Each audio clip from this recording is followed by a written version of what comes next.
ओम। गाड़ी चल रही थी 5 जून 1968। दूसरे टेस्ट की अंतिम लाइन में बात चल रही थी।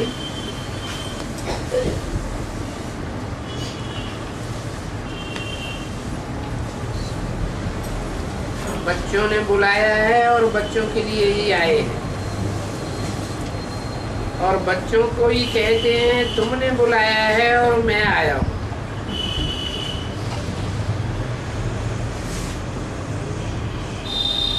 बच्चे ही बुलाते हैं, जो बुलाते हैं ये पतित पावन सीताराम आओ,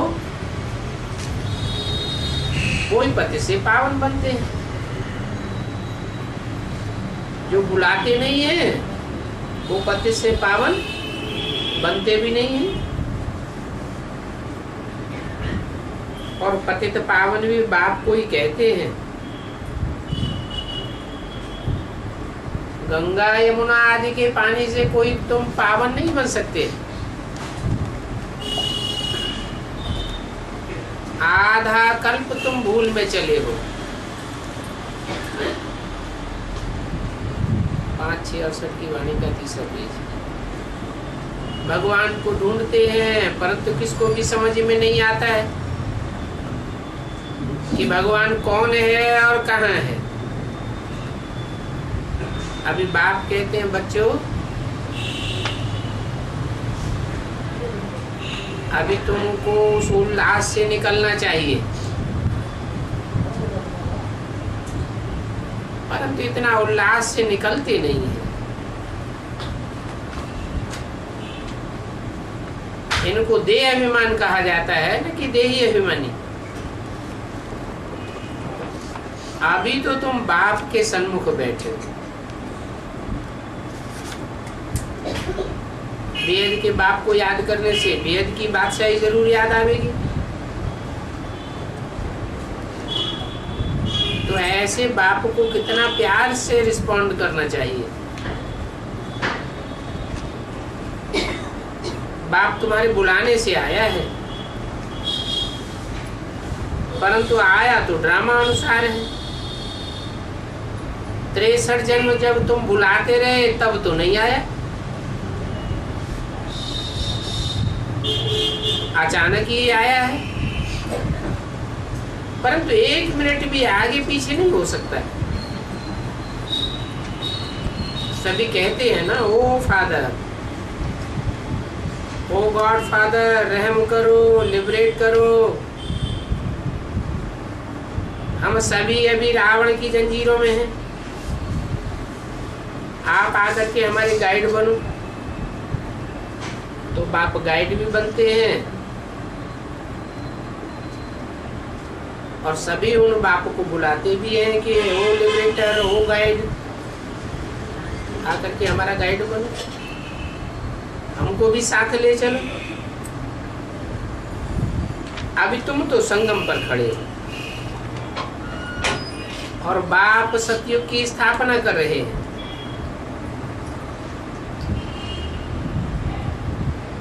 ये तो कलयुग है। इस कलयुग में 500-700 करोड़ मनुष्य हैं। सतयुग में तो सिर्फ देवी देवताएं ही होते हैं। तो जरूर कलयुग के अंत में विनाश होता होगा, और वो विनाश भी अभी सामने खड़ा है।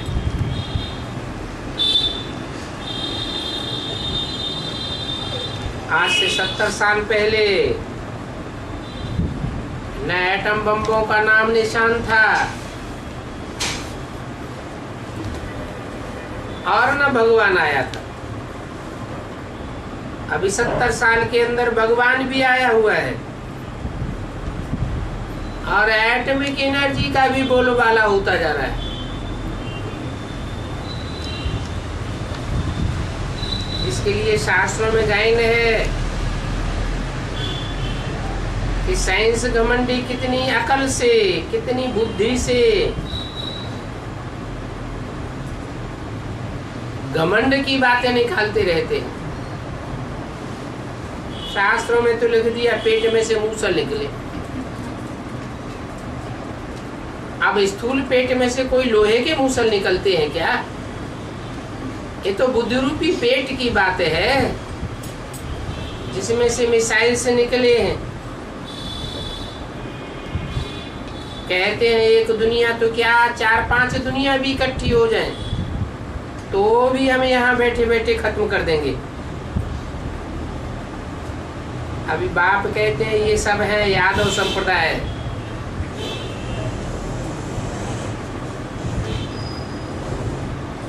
यादव, कौरव और पांडव,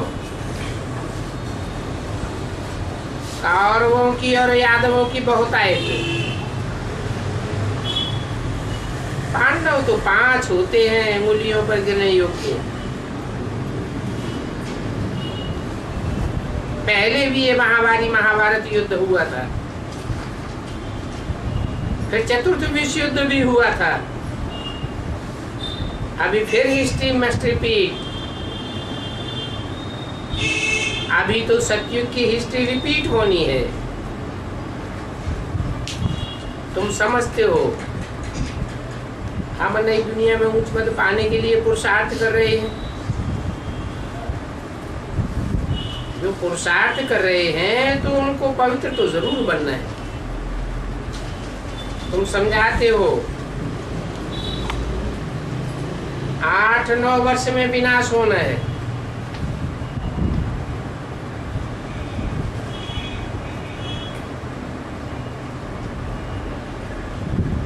कौन से सन की वाणी है? 68 की। 68 में 9 साल किस लिए बोला? 68 और 9 साल 76 में विनाश तो हुआ नहीं। अरे चाहे विनाश हो चाहे स्थापना हो, शुरुआत तो एक से होगी कि अनेक से होगी। बुद्धि में पहले एक की बात बुद्धि में बैठेगी, फिर नंबरवार बुद्धि में आएगा। कोई भी काम पहले संकल्पों में आता है, फिर वाचा में आता है, फिर कर्मेंद्रियों से प्रैक्टिकल होता है। तो शुरुआत की बात बताई कि 76 में कोई एक आत्मा है जिसकी बुद्धि में बात बैठ जाती है। अब ये सारी दुनिया मरी पड़ी है। आप मुँहे मर गई दुनिया। समझ लेते हैं कि अब बच्चे आदि तो कोई के जीते नहीं रहेंगे, ना कोई अब वारिस बन पाएगा। शादियां आदि करने का भी कोई फायदा नहीं। अभी तो बहुत गई, बाकी थोड़ी रही, थोड़ा सा समय है और उस थोड़े समय का भी हिसाब है। क्या हिसाब है? जो भी धर्म पिताएं आए, इब्राहिम, बुद्ध, क्राइस्ट, गुरु नानक आदि, उन्होंने आकर अपने धर्म की स्थापना की। मानवीय जीवन के 100 वर्षों के अंदर ही उन्होंने स्थापना की। इससे ज्यादा टाइम तो कोई ने भी नहीं लिया।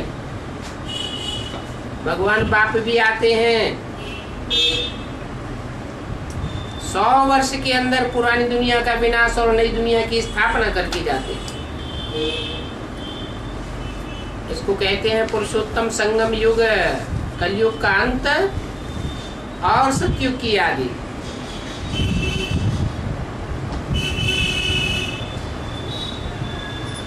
तो थोड़ा समय है,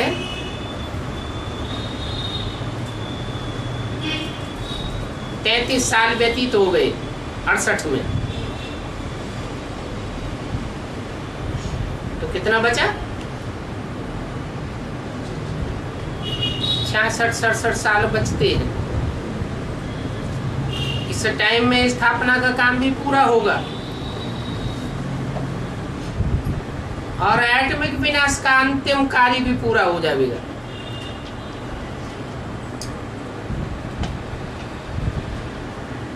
आगे तो ऐसे नहीं कहते थे, अभी तो साफ बतलाते हैं टाइम बहुत थोड़ा है। पहले वाले जो मरे हुए हैं उन्होंने वहां जन्म नंबरवार पुरुषार्थ अनुसार ले लिया है। कहाँ ले लिया है?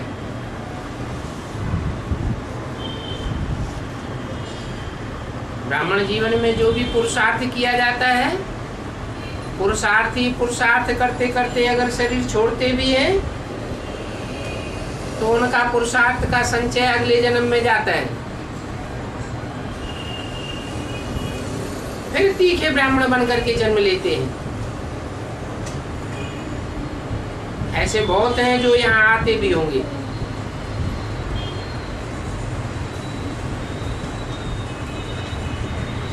उनके पांव लालने में ही मालूम पड़ जाते हैं, पालने के अनुसार दिखाई पड़ता है, जैसे कि यहाँ का बिछुड़ा हुआ है। ऐसों को ज्ञान के बगैर मजा ही नहीं आवेगा।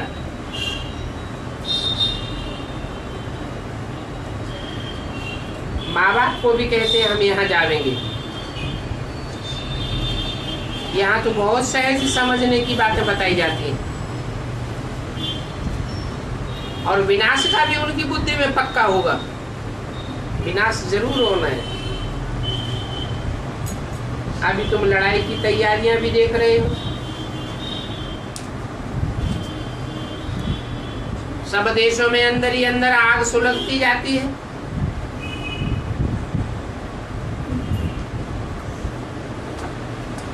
कितने देशों का आधा खर्चा तो इस लड़ाई के सामान को इकट्ठा करने में चला जाता है। कैसे कैसे लड़ाई के लिए एरोप्लेन आदि बनाते हैं। शास्त्रों में लिख दिया है कि ये भगवान की दाढ़ें हैं। सारी दुनिया भगवान की इन दाढ़ों के बीच में चबाई जाने वाली। कौन सी दाढ़ है? ये एटम बम मिसाइल्स आसमान में भी तैर रहे हैं, सागर के अंदर भी पड़े हुए हैं, जमीन के अंदर भी दाबे हुए हैं। तो भगवान की दाढ़ हुई ना।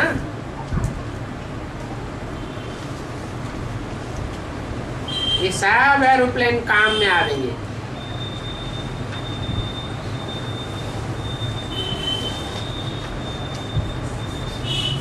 विनाश के काम में आवेंगे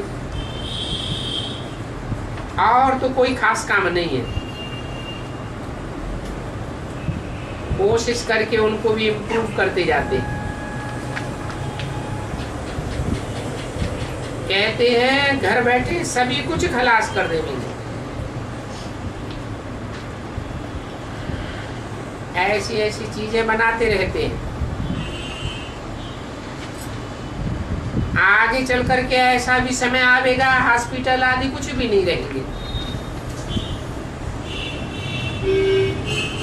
ड्रामा में ये सब जैसे बाप के इशारे मिलते रहते हैं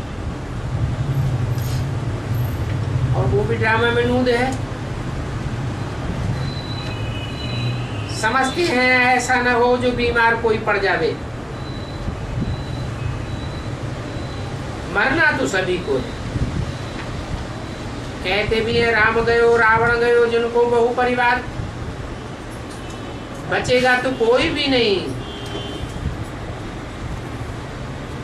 जो योग में रह करके आयु बढ़ाते होंगे उनकी तो आयु जरूर बढ़ेगी। तुम कहेंगे फलाना तो बहुत योगी था, वो क्यों गया? बाबा कहेंगे कि ये तो योग की गुप्त ताकत है, कोई का पता थोड़ी चलता है कौन कितना योगी है। योग की ताकत नहीं थी इसलिए उसकी आयु नहीं बढ़ी। योग बल हो तो आयु भी बढ़ती रहेगी। योग बल वालों की अकाल मृत्यु क्यों होनी चाहिए?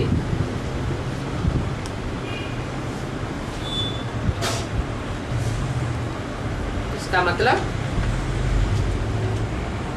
ब्रह्मा बाबा की अकाल मृत्यु हुई, हार्ट में अचानक दर्द हुआ, डॉक्टर के आने तक शरीर छोड़ दिया, तो क्या ब्रह्मा बाबा योगी नहीं थे? थे या नहीं थे? योग बल नहीं। एक तो बोला योग बल वालों का हार्ट फेल नहीं हो सकता, उनका हार्ट मजबूत होता है, योग बल से ही मजबूत होता जाता है।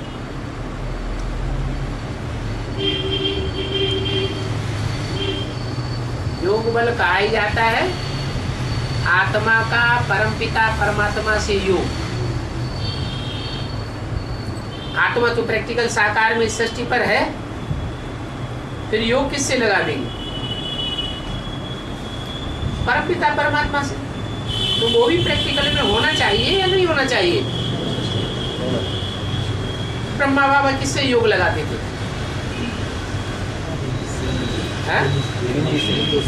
हिंदी से। एक निराकार, एक साकार, ये साथी साबित होंगे। भगवान तो इस दुनिया में आकर साथी बनता है, सर्व संबंधों से संबंध निभाता है। फिर योग कहां साबित हुआ? क्या ब्रह्मा ने बाप को पहचाना? नहीं पहचाना, इसका क्या प्रूफ है?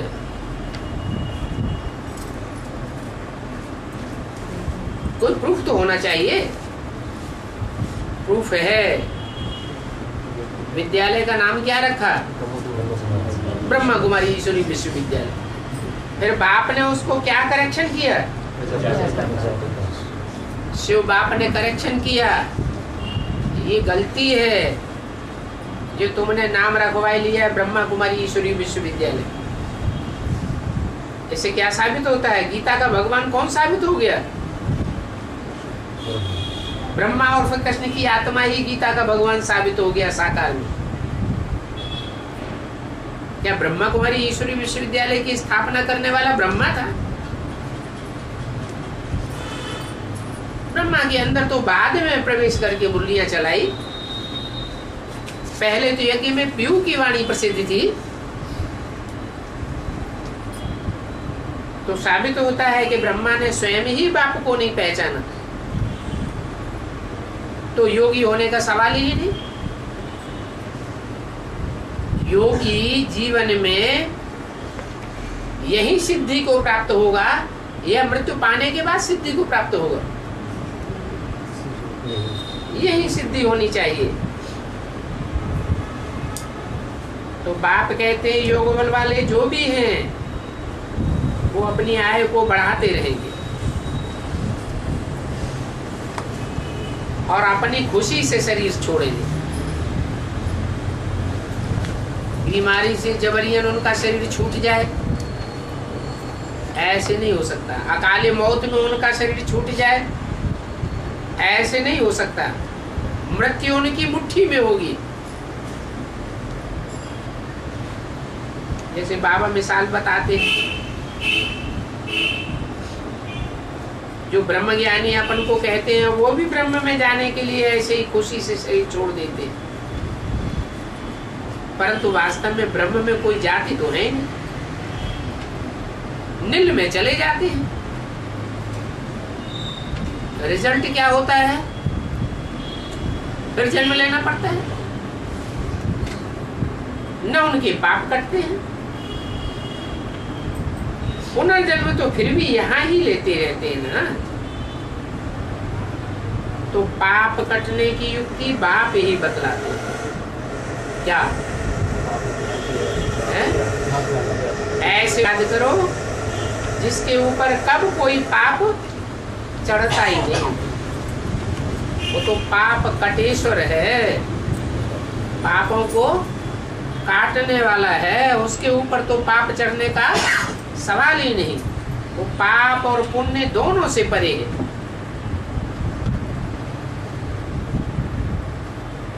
तो बाप युक्ति बतलाते हैं, पाप काटने के लिए माम एकम याद करो, और कोई दूसरे को याद न करो। लक्ष्मी नारायण को भी याद नहीं करना है, वो भी दो हो गए, इसको याद करना है। सबसे अच्छी याद है नारायण को याद करो। अगर लक्ष्मी को भी याद किया तो कैसी याद हो जाएगी? बेविचारी याद हो जाएगी। तुम जानते हो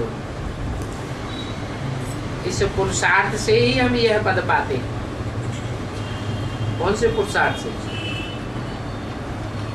एक बाप की या बेविचारी याद से ही हम यह पद पाते हैं। क्या पद? नर से नारायण पद पाते हैं। अभी स्वर्ग की स्थापना हो रही है। स्थापना करने वाला भी स्व स्थिति में रहने वाला है। क्या? इस परिस्थितियों की दुनिया में भी आता है, पर शरीर में आता है, अपना शरीर नहीं है उसको, फिर भी सदैव स्व स्थिति में रहने वाला है। वो स्व स्थिति में रहने वाला ही स्वर्ग स्थापन कर सकता है। तो नर परिस्थितियों के दास हैं, वो नर थोड़े ही स्वर्ग स्थापन करेंगे। क्या स्थापन करेंगे? नर तो नर के ही स्थापन करेगा। नर माने ही मनुष्य। मनुष्य का मन चलायमान होता है। जिसका मन चलायमान है, चंचल है, कंट्रोल में नहीं है, वो फैसला कैसा करेगा? अच्छा करेगा या रंग फैसला करेगा? फैसला ही रंग हो जाता है। अभी हम बाप से पढ़ाई पढ़ रहे हैं, ये नारायण पद पाने के लिए नंबरवार पुरुषार्थ अनुसार इनों की जो डायनेस्टी चली है वो बाप अभी स्थापन कर रहे हैं। अभी अर्थात पुरुषोत्तम संगम युग पर, इस संगम युग पर पुरुष अर्थात आत्मा में उत्तम से उत्तम पद पाने वाली 108 16,108 और 1,00,000 जो शालिग्राम पूजे जाते हैं रुद्र ज्ञान यज्ञ में, और 9 लाख सितारे जो आसमान में गाए जाते हैं, वो सब नंबरवार राजधानी यहाँ स्थापन हो रही है। तुम भाषण आदि में भी ऐसा करो, एक्यूरेट किसी की बुद्धि में घुस जाएगा। पहले तो बाप की पहचान दो।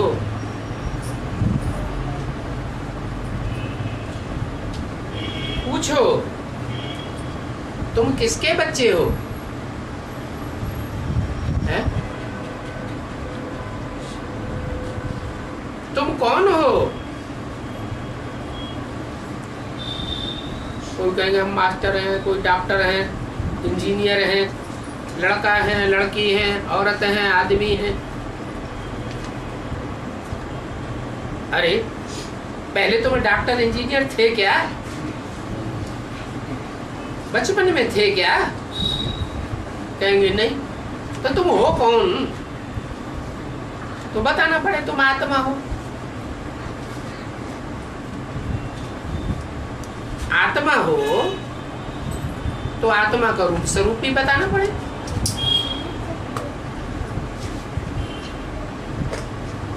तो इसे बात करते हैं तो कहाँ देखते हैं? उसका पेट देखते हैं कि चेहरे में देखते हैं? चेहरे में देखा जाता है। इससे साबित होता है आत्मा कहाँ रहती है? इस शरीर में, चेहरे में, जिसे उत्तमांग कहा जाता है। कैसा अंग? उत्तम ते उत्तमांग। उस उत्तमांग में आत्मा निवास करती है। आत्मा का रूप क्या है? भारत में तो बिंदी लगाते हैं भ्रकुटी के मध्य में। बिंदी किस बात की यादगार है? आत्मा की ही यादगार है। आत्मा बिंदी मिसल है, अति सूक्ष्म है। वो आत्मा बिंदी स्टार के मुआफिक है। वो आसमान में तो जड़ सितारे हैं और ये है धरती के चैतन्य सितारे। इन आत्माओं का बाप भी तो कोई होगा। आत्माओं को आत्मा का परिचय देने वाला कोई तो होगा। वो है परमपिता परमात्मा, जो जन्म मरण के चक्र में नहीं आते। जब आते हैं इस सृष्टि पर तो कोई के शरीर में प्रवेश करते हैं। इसलिए सर्वश्रेष्ठ ग्रंथ में भी लिखा हुआ है प्रवेष्टुम। क्या? मैं प्रवेश करता हूँ, प्रवेश करने योग्य हूँ। जैसे भूत प्रेत प्रवेश कर जाते हैं वैसे मैं भी प्रवेश करता हूँ। परंतु भूत प्रेतों को तो अपना सूक्ष्म शरीर होता है। वो प्रवेश करते हैं तो जिसमें प्रवेश होता है वो भारी हो जाता है, अपने स्वरूप को ही भूल जाता है, इतना वजन पड़ता है। मैं तो बहुत हल्का फुल्का हूँ, मेरे ऊपर कोई पाप पुण्य का बोझ नहीं है। पाप पुण्य मेरे को लग नहीं सकता। निरंजन निराकार हूँ। मैं जिसमें प्रवेश करता हूँ उसको पता भी नहीं लगता कब प्रवेश करता हूँ, कब चला जाता हूँ। बाद में पता पड़ता है कि ऐसा ज्ञान तो आज तक दुनिया में कोई ने सुनाया ही नहीं। ये तो परमात्मा ज्ञान ही हो सकता है। तो पहले पहले उस बाप का परिचय देना चाहिए जो निराकार बाप इस सृष्टि पर कोई साकार तन में आते हैं। किस साकार तन में आते होंगे? जरूर सब धर्मों में उसका गायन है। हिंदुओं में उसको आदिदेव कहते हैं, सृष्टि का आदि पुरुष शंकर। जैनियों में उसे आदिनाथ कहते हैं, ऋषभदेव। मुसलमानों में उसको आदम कहते हैं, बाबा आदम। और क्रिश्चियंस में एडम कहते हैं। वही सृष्टि का पहला मनुष्य है जिसमें परमपिता परमात्मा पहले पहले प्रवेश करते हैं, और जिसमें पहले पहले प्रवेश करते हैं वही मुकर्रर रहते हैं।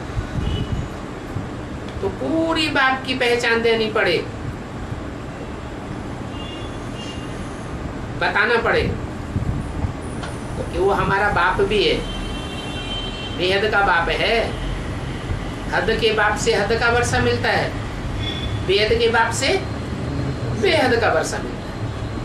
हद का बाप एक जन्म का वर्षा देगा, ये तो बेहद का जन्म जन्मांतर का बाप है। ये जन्म जन्मांतर की सुख शांति का वर्षा देता है और हर जन्म में नहीं देता है। क्या 84 के चक्र में एक ही बार आकर जन्म जन्मांतर का बेहद का वर्षा दे देता है। तो ऐसे बाप का कितना महत्व हो गया। ऐसे बाप की पहचान गहराई से लेनी चाहिए और देनी चाहिए। पूछना चाहिए तुम किसके बच्चे हो? बाप के बच्चे हो ना। तुम तो झट कहेंगे हम तो शिव बाबा के बच्चे हैं और साकारी प्रजापिता ब्रह्मा के बच्चे और बच्चियां हैं। इस समय ईश्वरीय संप्रदाय और प्रजापिता ब्रह्मा मुखवंशावली हम सब भाई बहन। अभी हम आसुरी संप्रदाय नहीं है। पहले थे आसुरी संप्रदाय, अभी है ईश्वरीय संप्रदाय।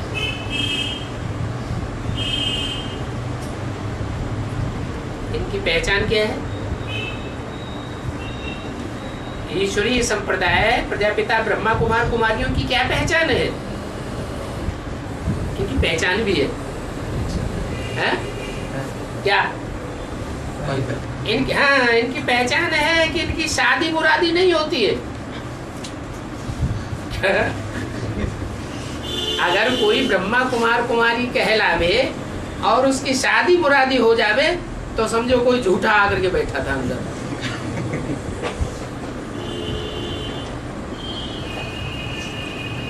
ये भी बाप समझाते हैं, क्योंकि कई ऐसे होते हैं जो गिर पड़ते हैं, काम आग्नि उनको जलाए देती है, डर रहता है।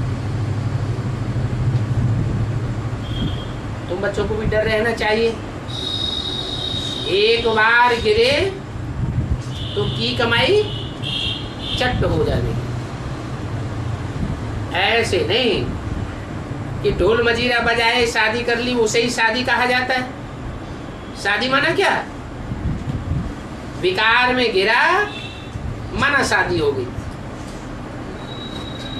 शादी किसको कहा जाता है? दुनिया क्या समझती है? दुनिया समझती है ढोल मजीरे बजा लिए तो शादी हो गई, लेकिन वो असली बात है क्या? असली बात क्या है सो बाप बतलाते हैं। काम से हराया तो पद भ्रष्ट हो जाएगा। अभी कमाई तुम्हारी कितनी बड़ी है, एक जन्म की कमाई नहीं है, एक जन्म की पढ़ाई नहीं है, ये पूरे 84 चक्र की पढ़ाई है। मनुष्य तो करके पद्म कमावेंगे, करोड़ कमावेंगे, अरब कमावेंगे, पेट में कितना खावेंगे? एक पाव आटा। तो कमाई करने का फायदा क्या हुआ? है बेवकूफ? बुद्धू किसको कहा जाता है? 8 गांव का चौधरी 20 गांव का राव, अपने काम ना आवे तो ऐसी तैसी में जाओ। उनको ये थोड़ा ही पता है कि 8-9 वर्ष में सब कुछ खलास होने वाला है। 8-9 वर्ष माना 76 में ये बुद्धि में आने लगेगा। क्या पहले एक की बुद्धि में आएगा या 500 करोड़ की बुद्धि में इकट्ठा आ जाएगा? एक की बुद्धि में पक्का पक्का बैठ जाता है कि अब ये दुनिया खलास हुई पड़ी है। बॉम्ब्स बनाने वाले जानते हैं कि ये दुनिया जरूर खत्म होनी है, परंतु कोई हमको प्रेरणा देता है, बनाने की भी प्रेरणा देता है, परंतु अभी उनमें इतना दम नहीं है कि अपने ही बनाई हुई रचना का विस्फोट कर सके। कमजोर आत्माएं हैं। फिर किसको आना होता है? भक्ति मार्ग में कहते भी हैं हर हर बम बम। तो सब पापों का हरण करने वाला जब बमों का विस्फोट कराता है प्रवेश करके इन बड़े बड़े वैज्ञानिकों में, तो सारी दुनिया खलास हो जाती है। वो समझते हम तो बम बनाते रहते हो, कितने साल से बनाते आए, खलास क्यों नहीं कर देते? इतनी दम ही नहीं है। अच्छा, मीठे मीठे बच्चों को गुड मॉर्निंग, ओम शांति।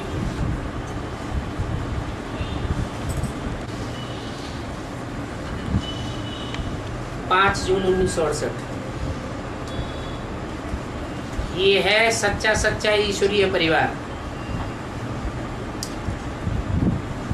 है। सच्चा सच्चा कैसे? वहाँ परिवार होते हैं। कैसे बनते हैं परिवार? है माँ बाप होते हैं, बच्चा आकर जन्म लेता है, ऐसे ही तो परिवार बनते हैं। यहाँ भी क्या है? यहाँ भी ईश्वरीय परिवार है। प्रजापिता और ब्रह्मा। ब्रह्मा ने बड़ी माँ माने माँ, बड़ी माँ भी है और सारी मनुष्य सृष्टि जो प्रजा है ईश्वर की, उसका पिता भी है। परंतु ऐसे कहने मात्र से नहीं हो जाता है। यहाँ तो सब कुछ प्रैक्टिकल है। बाप का बच्चा बाप के घर में जाकर जन्म न ले तो बाप का बच्चा कहा जाएगा। वही आत्मा शरीर छोड़ती है, शरीर छोड़ने के बाद वो अगर बाप के घर में जन्म न ले, भूत प्रेत बनकर इधर उधर मंडराती रहे और कहे हम बाप के बच्चे हैं, तो बाप का बच्चा कहा जाएगा? नहीं। बाप कहते हैं एक जगह से अनिश्चय बुद्धि होकर के फिर बाप के घर में आकर जो निश्चय बुद्धि बनते हैं, क्या 9 दिन भट्टी में पकते हैं। वहां क्या होता है उस दुनिया में? 9 महीने पेट में गुप्त रीति पकते हैं। और यहाँ बेहद की बात है। 9 दिन भट्टी में पकते हैं, 1 दिन आना 1 दिन जाना और 7 दिन की भट्टी। उस भट्टी में पकने के बाद निश्चय बुद्धि विजयंती बच्चे बन करके निकलते। जैसे कि बच्चे का जन्म हो गया तो बाप के घर मधुवन में तो पहुंचना पड़े। जब तक बाप के बच्चे नहीं बने हैं तब तक ईश्वरीय परिवार के नहीं कहे जा सकते। अभी बनेंगे ईश्वरीय परिवार, फिर होगा दैवी परिवार। क्या इसी जन्म में दैवी परिवार की स्थापना होनी है? यह सारी दुनिया खलास हो जाएगी तब दैवी परिवार बनेगा। फाउंडेशन कहाँ पढ़ना है? इसी दुनिया में फाउंडेशन पढ़ना है। आप बताओ कि ईश्वरीय परिवार बड़ा या दैवी परिवार बड़ा है? ईश्वरीय परिवार बड़ा है। बड़ा किस हाल में?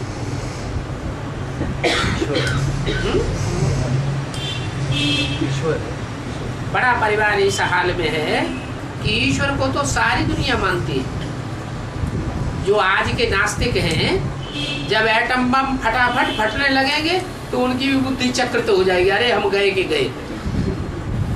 उनके मुख से भी निकलेगा वो गॉड फादर। तो गॉड के तो सब ही बच्चे हैं। हाँ, नंबरवार पहचानने वाले हैं।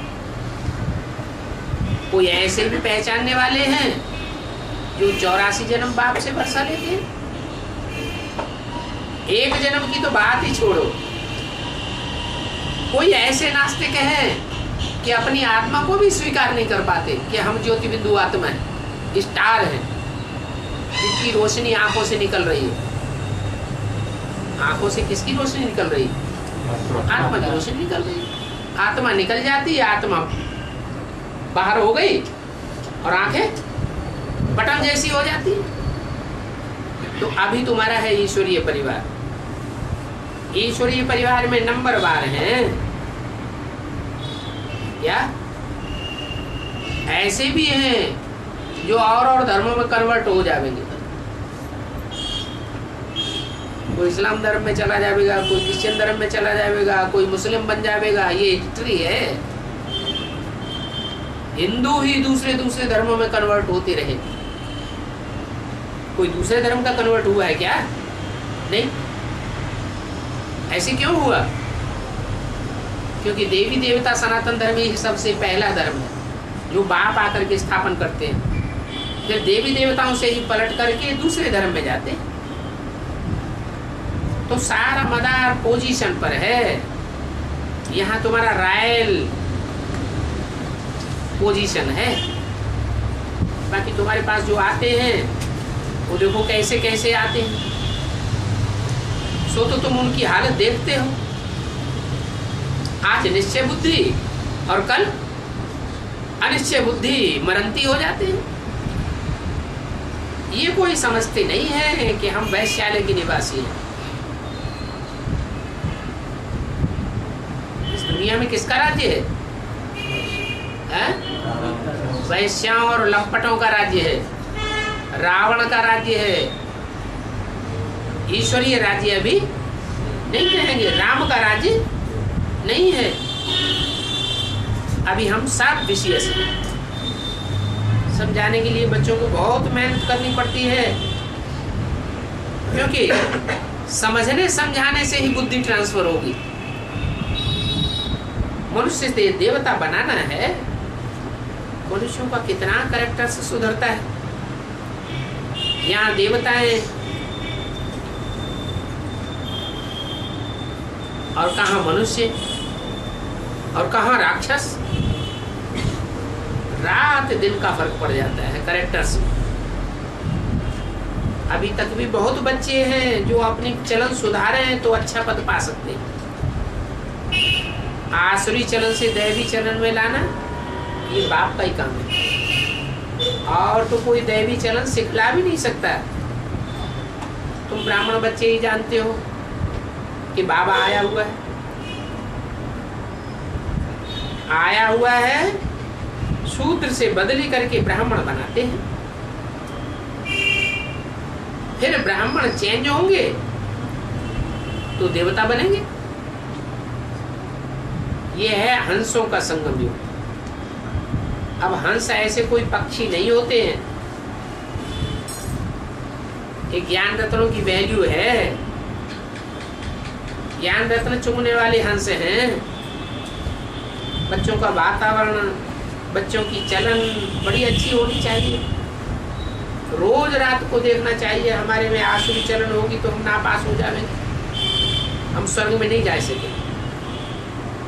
हर एक को अपने चाल को देखना है, अपने ऊपर अपने आप ही कृपा करनी है, श्रीमत पर चलना है। श्रीमत है एक श्रेष्ठ से श्रेष्ठ बाप की, और सबकी भ्रष्ट मत है। एक बाप ही सच्चा रास्ता बताते हैं। ऐसे बाप को जितना याद करेंगे उतना यह खाद निकलती जाएगी। तुम नब्ज तो सभी की देखते हो,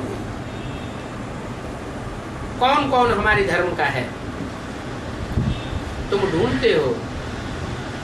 अपने देवी देवता सनातन धर्म की सैंपलिंग लगाने के लिए